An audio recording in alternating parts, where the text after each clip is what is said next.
In today's climate, nothing will make you a more accurate or confident shooter than Crimson Trace laser sighting systems. Get the immediate, decisive advantage of the world's only grip-integrated laser sights today. Shoot better. Stay safer. Crimson Trace.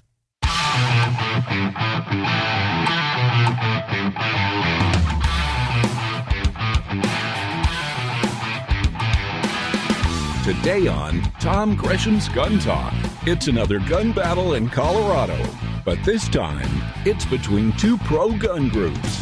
To be on the air with Tom, call 866-TALK-GUN. Now, here's Tom. I'm so glad to be here. We had to do a recorded show last week. We were out busy on the road, but you know what? It wasn't a recorded show as in it's been aired before. It was a fun thing. We got to do the show that we recorded in the Guns and Gear TV studio where we had all of our different guests in there. Hope that you had a chance to listen to that and that you've taken advantage of the opportunity to go to our YouTube channel. Just look for Gun Talk or Gun Talk Media there, and you can actually see video of us doing radio, which generally is not as interesting as you'd think. It's kind of like one guy in the corner talking to himself. But in this case, we have a lot of interesting people from various gun companies and people who make ammo and accoutrement. And it was just bunches of fun. If you go to YouTube and look for Gun Talk Media, you'll see the videos there. Lots and lots of fun.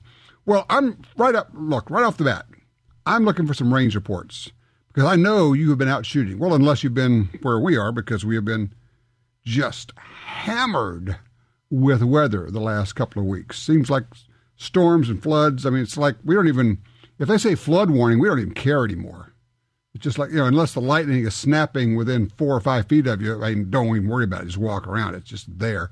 We were out at the range on Friday, this past Friday. Actually, we were at the range Tuesday, Wednesday, Thursday, and Friday, 12 hours a day, shooting video for Guns and Gear and Gun Talk television shows. But on Friday, I pride myself on being an outdoors guy. I grew up in the outdoors. I like the outdoors. I pay attention. I'm a pilot. I'm a weather guy. One of my favorite courses in college was meteorology. This one got me. I just got to tell you, this one, never saw it coming. I'm kind of paying attention to the weather. We're out there shooting. We got multiple cameras out there. We got audio. We got guns. We got stuff spread out. We get it's cloudy, but it's been cloudy. We get one crack of lightning and a big old boom, and 20 seconds later, it is pouring. And we are running and grabbing guns and equipment and cameras and lights and audio and shoving it into the trucks and the cars. And it was just, the only word that comes to mind is cluster. Okay. It was there. We got hammered. We spent the rest of the day taking stuff out and drying it off and cleaning it up and treating it and everything else. Oh my gosh. But fun stuff. We had a lot of fun. We had Chris Serino. And, of course, Chris has been on our shows for a couple of years now, and you probably know him even from Top Shot Show, where he was runner-up 2 years going. Great guy, great trainer. Man, talk about a guy who can shoot. And we got to shoot a lot of different guns and do a lot of different things. I'll be telling you a little bit more about that. In fact, I'll give you our range reports on some of the ones that he liked. In fact, as we're taking him to the airport yesterday, he turns to me and says, and then he says, there was one gun there. He says, before you send that back, ask them how much we could get that for, because that one I think I'd like to buy. Now, I'll tell you about that one. Also, the first shipments, thank goodness, finally, the first shipments of the GT20 pistol have shipped. So they are out there. In fact, people have actually started to receive them. So if you've gotten yours, I'd love to hear about it. Did you get it? Did you like the looks of it? Have you had a chance to take it out and shoot it? So we're looking for range reports. Our number is 866-TALK-GUN, 866-TALK-GUN. That'll get you in here. I'm Tom Gresham, and this is Gun Talk. The XDM 3.8 Compact from Springfield Armory is 2 guns in 1. Use as your concealed carry gun with a compact magazine and use the extended magazine for home defense. Carry 13 rounds of 9mm in the compact magazine and a whopping 19 rounds in the extended magazine. To see the entire family of Springfield Armory XDM pistols, go to SpringfieldArmory.com. That's SpringfieldArmory.com. Making news 30 years ago, the modern internet made strides when 5 supercomputers were linked to form a network. It was the same year ArmScore entered the U.S. market. What a coincidence. Why not use the internet to celebrate? Get big online discounts and rebates on the world's #1 selling 1911s from Rock Island Armory and quality ammunition from ArmScore. Get yours at armscore.com/guntalk. ArmScore, USA strong for 30 years. Attacks happen every day. How will you react? See real people put into real-life criminal attack situations on First Person Defender. Discover what works and what doesn't. Kidnapping, ATM robbery, home invasion, and other attacks. Learn how to save your life and the lives of your family. Get the entire first season on DVD at shopguntalk.com. Get prepared. Shopguntalk.com. A great trigger can make you a better shooter. For over 60 years, Timney triggers have been trusted by hunters and shooters everywhere. Timney triggers are proudly made in the USA and come with a lifetime warranty. Installation is easy. Give yourself the Timney Trigger advantage. To see more and order online, go to timneytriggers.com. That's TIMNEY triggers.com.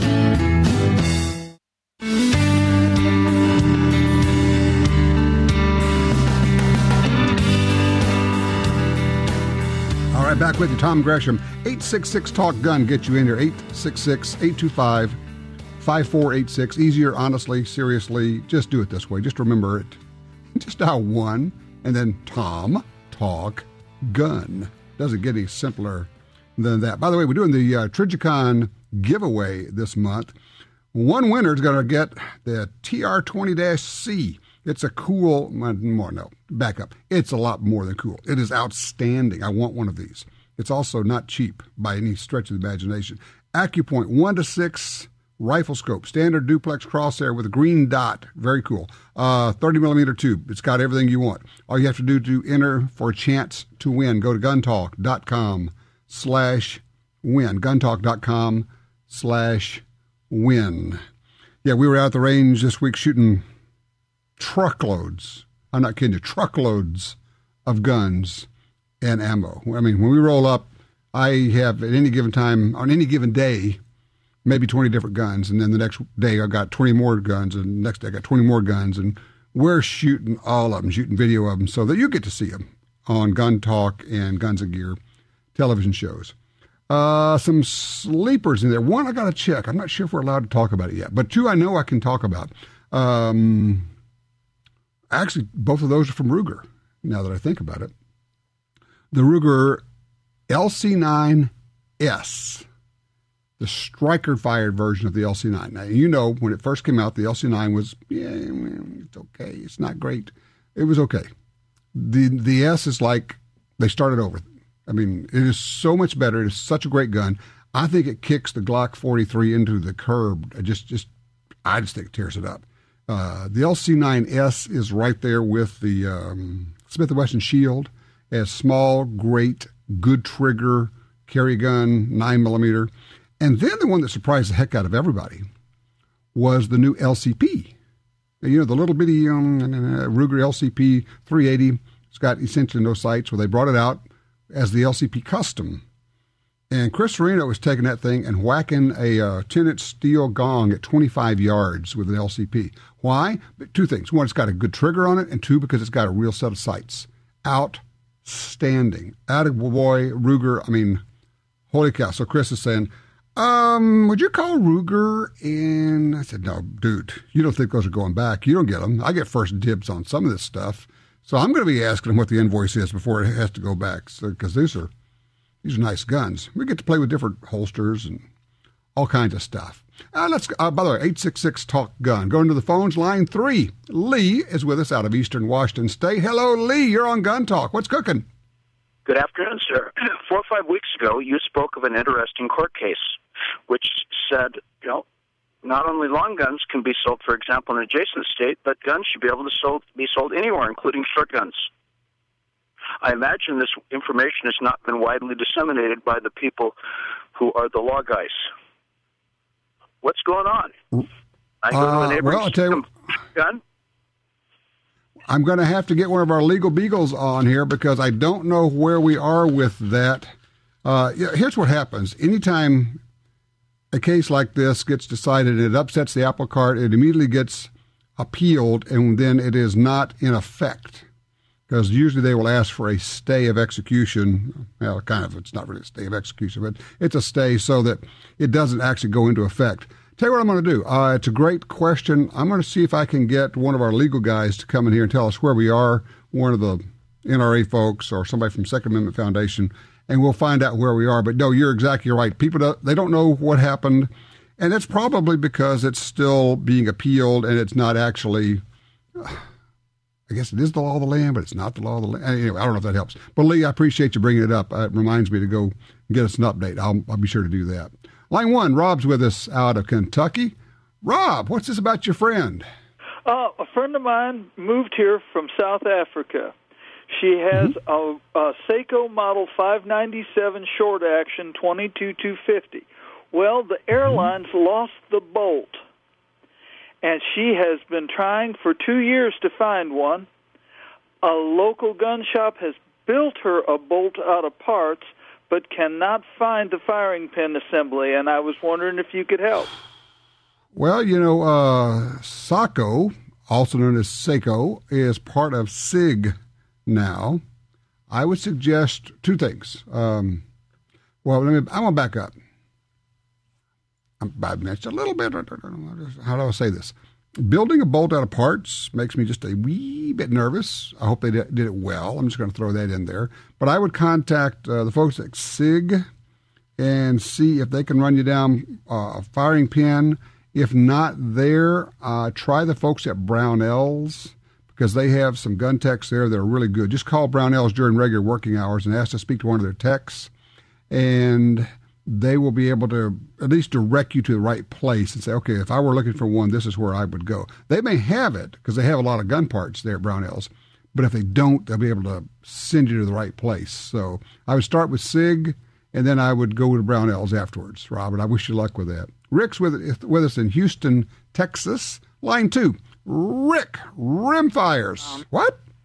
Oh, all right. Why is a rimfire a rimfire?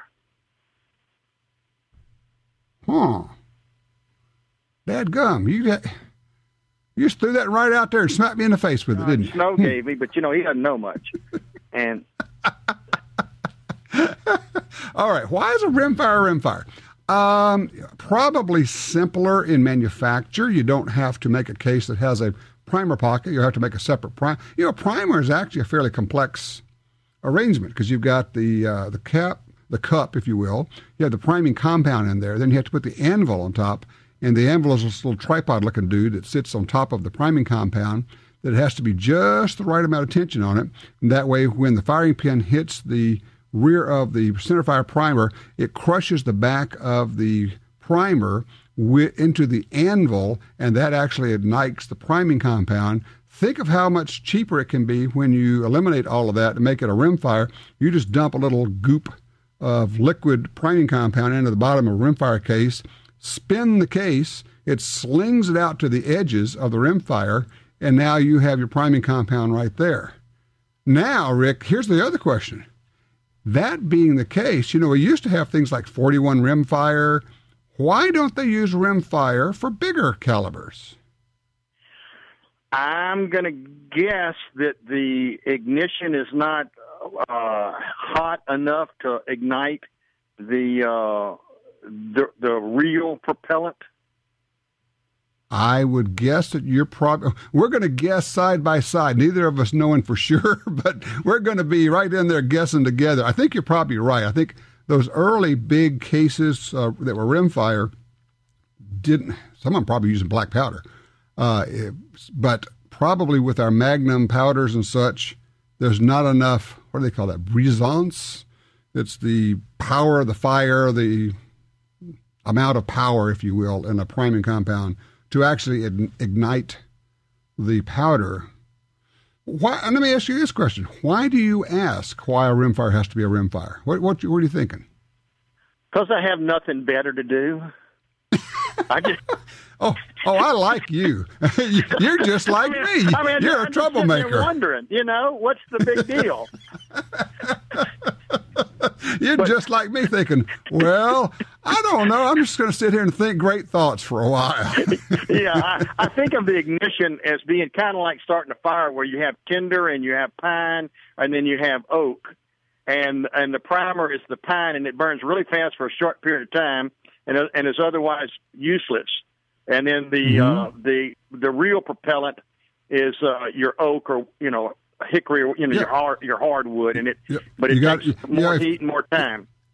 Exactly. If you stick a match up to a big log, you're probably not going to get anywhere. You got to start with some tinder or some sort. Yeah. So I think you're probably onto something there. That's my guess. Well, look, Rick, I appreciate the question, and keep on thinking those great thoughts, man. And we need all of that stuff we can get. I appreciate that.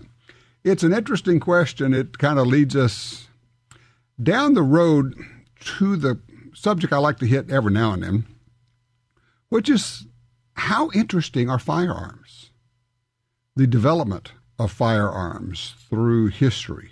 How interesting are the mechanisms, are the compounds, are the cartridge designs, pin fire, wheel lock, match lock. I mean, can you imagine an ignition system on your firearm where you essentially light a match that's attached to the gun, and then when you pull the trigger, it flips the match down and it ignites the powder? That was essentially what we had with a match lock. Yeah, it wasn't real fast, but then again, beat the heck out of bows and arrows and throwing rocks and spears. So each advancement is fascinating. I just read a piece on the Navy's rail guns, saying they're shooting what do they say? A 10 kilogram, which I think, if I do the math right, is about a 22-pound projectile, about 7,000 feet per second, I think it was. Yeah, they were saying about Mach 7. I think that's right. So it's 1,100 feet per second, and so about 7,700 feet per second. It's about 7 times the speed of sound. 1,100 feet per second, by the way. Really easy for us to remember speed of sound in feet per second because it's about what a 22 rimfire is, about 1,100 feet per second. So going about 7 times as fast, and because of the kinetic energy involved, no warhead is needed. It's just going fast enough. It just BSU, blowing stuff up when it hits, or stuff is one word. So it just hits so fast it just mangles and tangles and tears stuff up. It also has incredible range. They were saying 110 nautical miles for these cannons. And yeah, we could do that with a Tomahawk cruise missile, but it's $1 million to push the button on one of those versus about $25,000 to shoot one of these other things. Very interesting. I kind of doubt you're going to be carrying a railgun anytime soon. By the way, we'll be talking a little bit later in the show about carry. We try different holsters. What am I doing today? What am I doing? I got that VersaCarry thing on. It's kind of goofy. It's like a stick up the muzzle of the barrel. Chris Sereno makes them out of wire. It's a real weird deal, but it works for him. We'll also talk about appendix carry a little bit. I am willing to, if not stand corrected, at least say, okay, I get it. There are a lot of people who really know what they're doing who like appendix carry, and I don't like appendix carry. I don't know if that means that there are some people who know what they're doing who don't like it, or if it means that I don't know what I'm doing. Could be either one. Any given day, I'm there. I'll buy in on either one of those. I'm not a fan, but as I hang around more and more people who are really, really good at this and teach conceal carry and carry all the time and try different guns, and a lot of them really like appendix carry, I'm saying, well, okay, I clearly have missed something in the equation. I don't know what it is. It doesn't work. You know what it may be? Just occurs to me. It could simply be body features, the shape, the length of your body. I'm just thinking about the guys I know who do this. They have, they don't have to be tall, but in terms of proportions, it was always interesting. My dad was kind of a tall guy, and when we would stand together on TV, he would be taller than me. But when we sat together on TV, I was taller than him. Because I've got little short stubby legs, which probably means a little short framework to work with in terms of appendix carry. But I have kind of a long torso from belt line up. And Dad was the other way around. I mean, he had normal torso, but he had long legs. And maybe it's just, and I know, I mentioned the muzzle point at your crotch, and Chris Serino was telling me, he says, no. He says, he puts it right in the middle so that it's not pointed at either of his femoral arteries. Good thinking there. And has it pointed straight down. Now, also, of course, it's the gun, it's the holster, it's the system, and all the rest of it. It's why you got to try these things. And you got to say, okay, that does not work for me. That does work for me. Tried some that were really, really comfortable this week.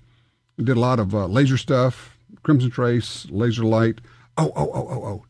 If I haven't told you, you know what? You can see it actually. It just occurs to me. If you go to the YouTube channel, the GUNTALK YouTube channel, you can actually see us messing around with the laser light laser target. And this thing has like concentric circles, and when you hit the timer, it counts down from 5 to 0, and the concentric circles go smaller and smaller and smaller, and then you get the beep. And so you can shoot this thing. Got to take a look at that. That was tons of fun. Jim's asking, appendix carry is for subcompact and compact only. Actually, you remember Charlie Parrott with Smart Carry? Charlie carried a full-size 1911 all the time. Now, he was a tall, skinny guy, Charlie, and he was able to pull that off. And he actually worked as an aviation tech. He could go upside down and hang around, and he was using that Smart Carry holster, which is essentially an appendix carry, if you will. So he carried a full-size 1911. Once again, I think it just kind of depends on what feels good to you and what works for you and your body shape, your body size, your style. And, that's why we try these out. That's why everybody I know who's serious about this has at least a few holsters, and some of us have boxes and boxes of holsters that we've tried and said, okay, yes, maybe, sometimes, absolutely no. 866-TALK-GUN. Looking for your range reports. What you been shooting? You buying anything? Let us know. 866-TALK-GUN.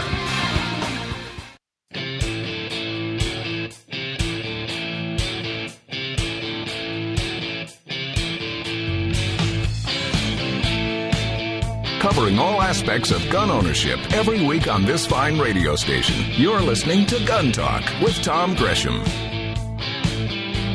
All right, back with you, Tom Gresham here, 866-TALK-GUN. Get you in there, or you can shoot me an email, tom@guntalk.com. Of course, on Twitter, I'm at GunTalk. We have a conversation going there right now. If you'd like to join in, throw something in, it doesn't matter.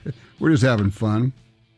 Do you remember, what was it, some weeks ago, UPS, United Parcel Service, decided that they would not ship the milling machine that's used to mill out AR-15 lowers. Wouldn't ship it to people. It's a milling machine. It's like saying I won't ship a file to someone because it could be used to do something. Well, they're back. The people in the brown trucks. The National Shooting Sports Foundation this week, it says, I'm looking at their release, learned that United Parcel Service, UPS, had changed its policy regarding the shipment of firearm suppressors. The new policy states that UPS will no longer ship suppressors even between licensees. For those who don't know, a suppressor is a muffler. A suppressor is something that helps you protect your hearing. It is a safety device. NSSF, the release goes on. is working with UPS executives to determine what prompted the enforcement of this unwarranted policy. We are unaware of any thefts or losses that could explain the shipping company's sudden decision to enforce a prohibition against a shipment. NSSF will keep us apprised of what's going on. Wow. It's a muffler. It's a silencer or a suppressor. You put it on your gun, it makes it quieter. It doesn't make it silent, it makes it quieter. It makes it safer to shoot. Even if you're wearing hearing protection, it helps protect your hearing. It makes it more friendly to your neighbors who are not hearing as much loud noises. Looking at some of the comments on the story, what can Brown do for you? Nothing. I have avoided, I'm just going to tell you, I have avoided UPS for some years now. For any number of reasons, not the least of which I just think the service is poor. But come on. You're instituting a political policy.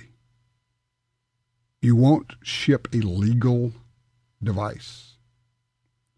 And to the best of my knowledge, I don't know of any crimes that have been committed by people using silencers. Not saying it hadn't happened, I just don't know of any. Oh, and in case somebody's not quite clear on it, although I don't think it's a good idea and I think it should be rescinded, the law on silencers is this. In order for you to purchase a silencer, you have to pay a $200 federal tax. You have to apply to the Bureau of Alcohol, Tobacco, and Firearms, not local, federal. You have to fill out paperwork, and then you have to wait anywhere from 4 to 12 months, depending on what the backlog is at that time. And then once you get this muffler, you have to keep your paperwork with it, or at least a copy of your paperwork. It would be a good idea, of your tax stamp. And it's treated in many ways as though legally, as though it is a firearm. It's just a stupid muffler. Your car has a muffler. Your lawnmower has a muffler. Your generator has a muffler. Your motorcycle should have a muffler. It's just a muffler. What can Brown do for me? Not a damn thing, thank you very much. Steve's on line 3 out of Sparks, Nevada. Hey, Steve, suppressors, talk to me, man. Correct me if I'm wrong, but in England, if you have any kind of a gun, does it not require a suppressor for protection of your neighbor's hearing? Why is it in this country that they're bad? I don't know that they are required, but they are at the very least expected. It's considered uncivilized and rude to not use a suppressor. Same in many other countries.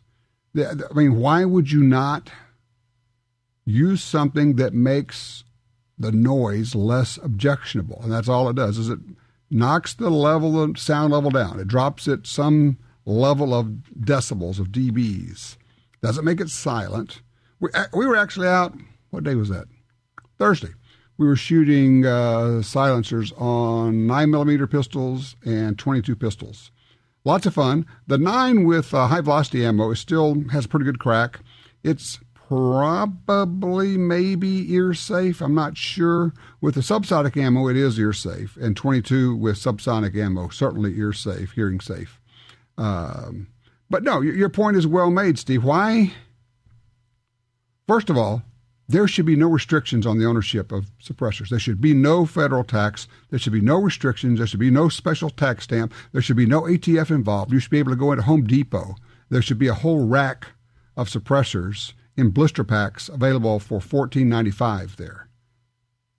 Or $29.95, whatever it costs to make the things. You can go in and buy suppressors for your Briggs & Stratton engine on your lawnmower, and your lawnmower is loud. It's amazing. And, of course, what's happened, and thank you for the call, Steve, what happens, of course, is that they watch all the Bond movies, and they watch, and who uses the silencers? Bad guys. The bad guys use the silencers. Huh. Well, that's a great way to come up with policy. The clueless with their policies. As I say, I'm sure I can't avoid UPS entirely. Doesn't mean I can't try. 866-TALK-GUN. When we come back, I want to tell you, there's an old line that says, don't mess with old guys. They can't run. They can't fight.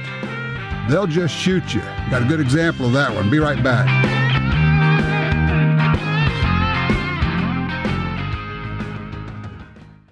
Everyone knows that dry fire practice can make you a better shooter. Make it count with the Score Time Laser Trainer Target from LaserLight. Use your own gun with LaserLight Laser or the LaserLight Trigger Time Laser Pistol to get great practice and have fun doing it. It's like an electronic dartboard target for your gun, with scoring, timer, and shot display. To see more, go to laserlight.com. That's laser, LYTE.com. Hi, I'm Tom Gresham. For more than 40 years, I've been watching an environmental disaster in my backyard, and it actually impacts all sportsmen in America. I'm talking about the massive loss of land on the Louisiana coastline. The U.S. Geological Survey said the swamps and marshes of coastal Louisiana are among the nation's most fragile and valuable wetlands. That land is disappearing. The Mississippi River Delta hosts as many as 10 million ducks and geese every winter. These are birds which migrate northward through the states, all the way to Canada. The wetlands of the Delta support some of America's best fresh and saltwater fishing. And here's the deal. The wetlands of the Mississippi River Delta are disappearing at a rate of 1 football field every hour. 1 football field every hour. Gone. We can reconnect the river with its wetlands and restore the Delta, but we need your help. Please visit vanishingparadise.org. That's vanishingparadise.org. No matter what gun you have, you want it to hit harder, shoot faster and flatter, and be more accurate. You get all that with the ammunition from Double Tap. Double Tap's experts select the best bullets, then load them to higher velocities while keeping safe pressures. Shoot small groups. Shoot farther. Use custom hunting loads in your handgun or rifle. Even fire 2 projectiles with 1 shot. DoubleTapAmmo.com. That's DoubleTapAmmo.com.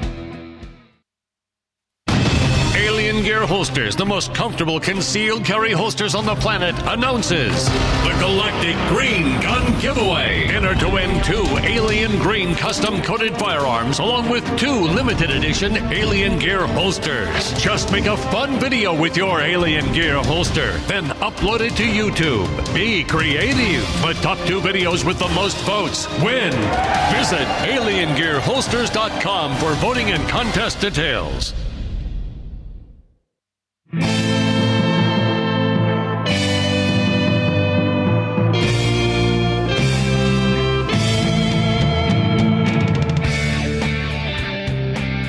Oh, man, I tell you, what do they say about don't attack an old guy because he can't run and he can't fight? According to KHOU in Houston, 72-year-old Robert Dietz went outside to check his surveillance cameras after noticing they'd gone dark. Well, the reason they went dark is because the guy had disabled him. The guy was stealing, and this suspect spotted Dietz, threw a gasoline can at him, hit him in the head. 72-year-old Dietz, as I say, couldn't fight, couldn't run, so he just shot the guy. Well, okay, kind of takes care of that. Dietz said, well, I don't like shooting people, but when he threw the can at me, I didn't know what was going to happen next. Now, on the other hand, for those who say, well, you guys with guns, all you want to do is kill people. That's the reason that you have guns, so you can kill people. Really? Huntsville, Alabama. The police arrested a guy on charges of first-degree robbery on Saturday. They say 35-year-old John Rather entered a gas station, began talking to the cashier, hit the cashier in the head with a brick. A brick! You can kill somebody hitting him one time with a brick. Jumped the counter and began fighting with him. The manager noticed the struggle and pulled a gun on Rather, the attacker. Didn't shoot him. The manager made him lay on the floor until officers arrived and then took him into custody. But I thought, the gun people, you're just looking for a chance to shoot somebody. No? Huh. Wow. Line 3, Lee's with us out of Upper Michigan. Hey, Lee, suppressor story for us. Yeah, it was a friend of mine told me we were talking about suppressors, And he told me an interesting story the other day. He knows a guy who has been a collector for various stuff for years, I guess. And he happened to be in his garage one day. They were talking gun stuff, but his eye kind of strayed to an antique boat motor sitting there. And the antique boat motor had a muffler on it. And on the muffler it said manufactured by Hiram Maxim Company. No. Yes, I have not seen it, but I don't believe the guys would fib. I think it actually exists. Well, for those who don't know, Hiram Maxim is the man who invented the silencer. So, yeah, it is in fact a muffler. Right.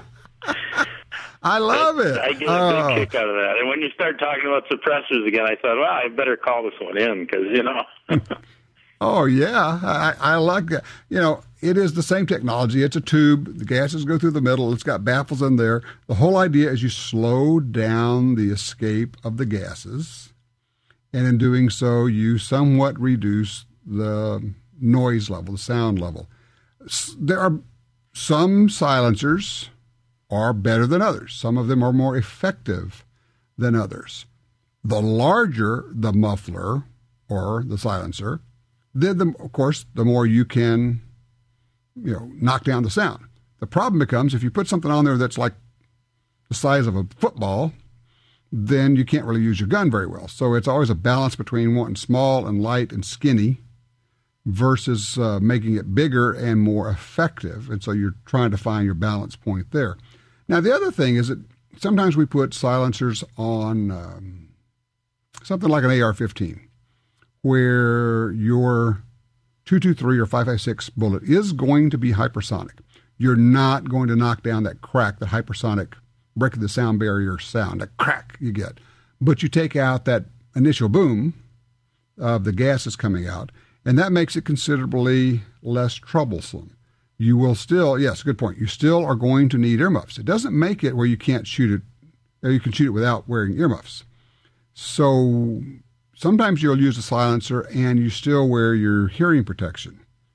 Oh, speaking of which, we were shooting, just another tip, we were shooting inside one day last week, doing a lot of shooting indoors, live fire indoors.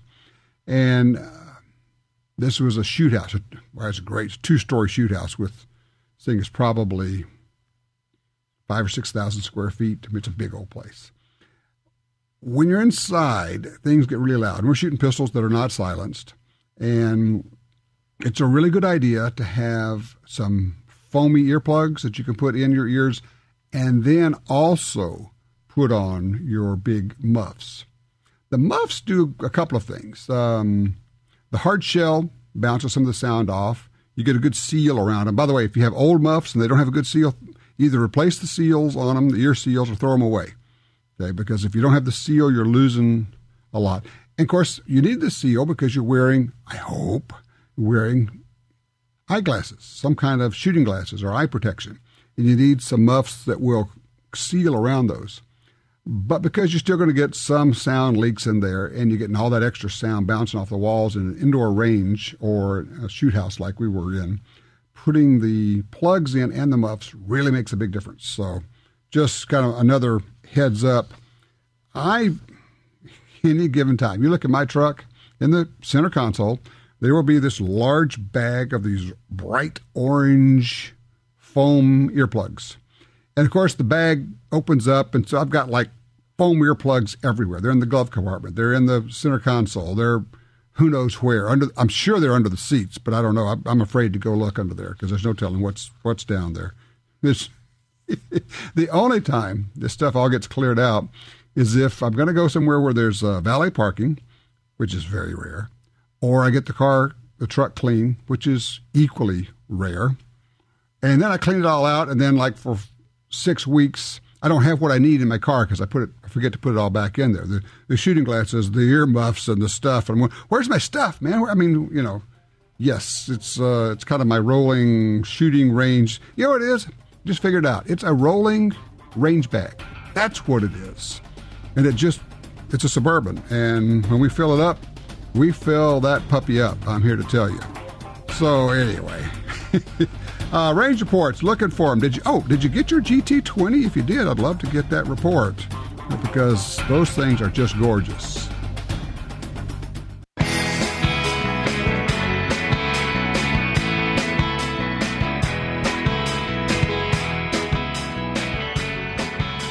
You guys are the best. John just sent me an email and said, hey, did you know that Teddy Roosevelt hunted with a suppressor? I did not. I was not aware of this. Pictures right there. The Cody Firearms Museum got hold of the gun. It's a 30-30 lever-action Winchester Model 94.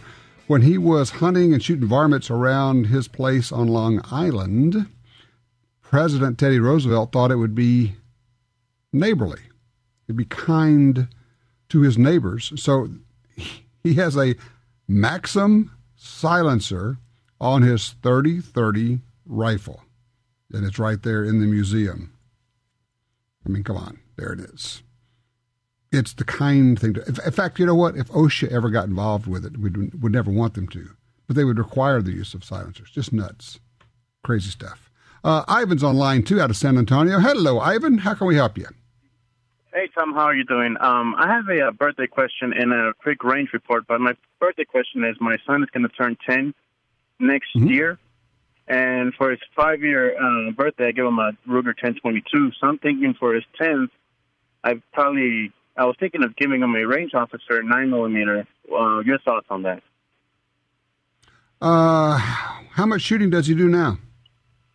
He shoots a lot. He's actually coming around shooting a small 22 pistol, holding it properly, shooting at balloons at 5 yards, and it takes him like 10 yards to hit 10 shots to hit 5 balloons, and he's doing slowly and surely. He's 9 right now, so he's almost getting there. Well, but he's shooting at least once a month. There's nothing wrong with a 10-year-old getting a 9mm range officer. That's the Springfield Armory range officer. It's a 1911. Great shooting gun. There are 10, 11, 12-year-olds who are shooting competition now all over shooting those types of pistols. My only concern would be this. I would tend to say probably the 22. Make sure he's really... I would want him to be very good with a 22 before he starts shooting a 9. And if you're telling me he's hitting half the balloons with a 22, he's not good enough, frankly. He needs to be really, really comfortable. He needs to shoot, thousands of rounds with BB guns and 22s. But that doesn't mean that by the time you get there with his birthday next year, when he's 10, a 9 wouldn't be good. And heavens knows the Springfield range officer in 9 is a great pistol. So there you go. All right, and you had another question for me. Yes, sir. I took some new people shooting the other day, teenagers, and I have a Glock with a conversion kit and with a 22 conversion kit, and they loved it. They love shooting 22s, right? What ended up happening is, and luckily I had his dad with me, is we ended up happening to where I had the 9mm ammo and the 22 ammo, and the kids were loading up the 22 magazine, and by this time I had already changed the Glock back to a 9. They loaded up the 22 magazine into the Glock, and they kept getting clicks and clicks, and they told me, hey, something's wrong, and I take out the magazine, next thing you know, the Glock, the 9mm barrel is back in, but the 22 magazine is in, and thankfully nothing happened. And luckily nothing chambered either, but it's one of those things that you learn from it is next time I take new people, it's one caliber at a time and everything else is put away. Excellent point. Great, and I'm glad you learned that lesson without anything bad happening. But yes, you're in charge. When you're in charge and there are young people there, you don't shoot. All you do is watch all the time. You watch, you watch, you watch. You stop them from, you don't touch that. Only one person's touching a gun at a time. Only one caliber is out on the bench at a time. The rest of the time, everything is back in the bag, and the bag is zipped up. The range bag is zipped up. You have to be absolutely positively in control. And I'm going to tell you the other thing is that if you have more than 2 youngsters there, you need more than one adult there. More than likely, especially if they're not really comfortable with shooting, if they don't have experience there. And if they are, without your knowledge and your approval, loading magazines and putting them in guns, something's wrong. So get control of the situation. Don't let that happen again. Invite 2 youngsters, your child and a friend out at a time. If you're going to have more than that, I think you need more adults. So there you go. When we come back, let's talk about carrying guns in a comfortable way.